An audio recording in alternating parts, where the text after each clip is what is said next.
wouldn't it make sense to say that you should be accountable for what you do? Or should you do whatever you like to do? I mean, to an extent, whether it certainly makes sense, and I'm sure there's a fairness to that. Whether it actually happens, I'm not sure, and I think there's many Excellent. people who don't get it. So how do you now, before the consequence, which is what you're talking about, the punishment or reward, how do you determine yourself, or you, what is right or wrong in your worldview? Morality is inherent, isn't it? It's a difficult one to define, but it's also you try and live your life situationally and do the best that you can. I think that's the same with anyone religious or not religious. But best, the sentence "best you can" assumes you know what is best. True. So how do we know? I'm saying from an atheistic worldview or an agnostic worldview. Using a combination of nature and nurture and inherent understanding of what is fundamentally moral or not. And again, I mean, there's things within every holy book that I think in today's day and age we would say probably not moral to do, but also it can be difficult to follow. So there's. I would be happy for you to tell me what that is. But before we get into that, because I'm interested to know what you would say is not moral to do, specifically in Islam, because I don't speak on behalf of other religions. I don't think it's fair, even though I read them, right? But the thing is this: when you say nature and nurture, that is subjective, meaning that if you're born here, you'll have certain beliefs, certain morals. If you're born in China, if you're born in Africa, wherever you're born, you'll have certain beliefs and standards that you would follow based on your community. For example, I don't know if you know or not, but certain parts of China, not all of it, but certain parts, for example, you burn a dog alive and eat it. You consider it food.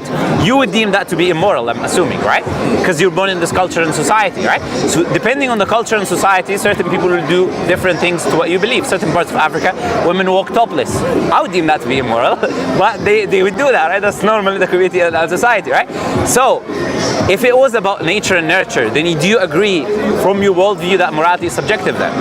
Yeah, to an extent that would be the nurture part of it. It is subjective, yeah. But then there is no morality then.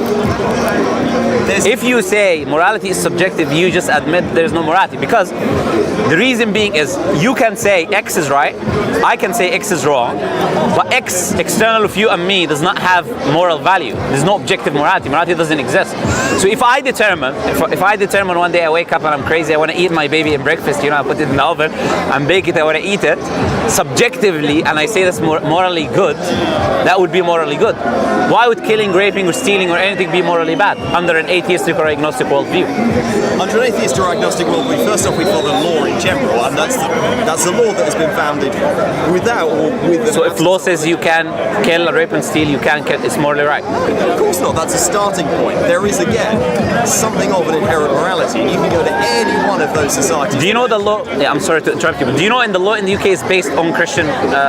It is. Thou shalt not kill, the 10 Commandments. Because morality without religion cannot exist. That's a claim I would make now, right? Objective morality. You cannot have objective morality without guidance that is coming to you from a higher source, a divine source. You can have subjective morality, which is what you said, nature and nurture, which would mean there is no right or wrong. Like if I say, it's a very basic question. Like if I say to a person who's not religious, why is killing another human being wrong? Other than the law, because you see, there's many lands that don't have laws where you can kill other people actually in many parts of the world, even today. There are countries in which completely chaotic and you can do whatever you want to do. There are many parts of the world. The law isn't working. There's a difference between that and it being enshrined that the law is being possible. But the assumption there is whatever the law deems acceptable is acceptable. No, I'm saying the law is a starting point. And I think if you go to any one of those countries, yeah, I'm sure there is. But they have different laws. Even the countries that have laws. True, they do have different laws. So what is moral and what is not moral? Because they disagree. Again, to an extent it's up to the individual, but it's a combination again of nurture and nature. There are fundamental things that human beings know are not a good idea for us as a society to do. But, okay, this is the thing I'm saying again. You are saying they know it's not good, assumes that we know what is good and what is bad. It's as simple as this, I would say. I agree with you. Subjectively, people know. Like subjectively, you would determine X is wrong. Subjectively, you would determine X is not wrong. But another person next to you, who's an atheist like you exactly, he will say, or agnostic, or whatever term you and I don't want to give you the wrong label, right? He would say the same action is right, or the same action is wrong. Essentially, you cannot, number one, determine what is morally right and wrong outside of human beings, because it's subjective. And number two, you cannot enforce morality. Because if I say to someone X is wrong, you'd say, that's your opinion that X is wrong. My opinion is that X is good. And morality based on my nature and nurture says it's okay. based on my worldview, based on my whatever it is, it's okay. So we say that this is a big problem. So we say the human beings, in order for them to come to an agreement with something, there has to be something that they come to objective. True. We can say, okay, this is not my personal opinion. It's not because I'm the smartest guy in the room, before you have to listen to me, It's actually the divine entity that made me, that would know every detail about me and everyone else, determined this thing is not okay.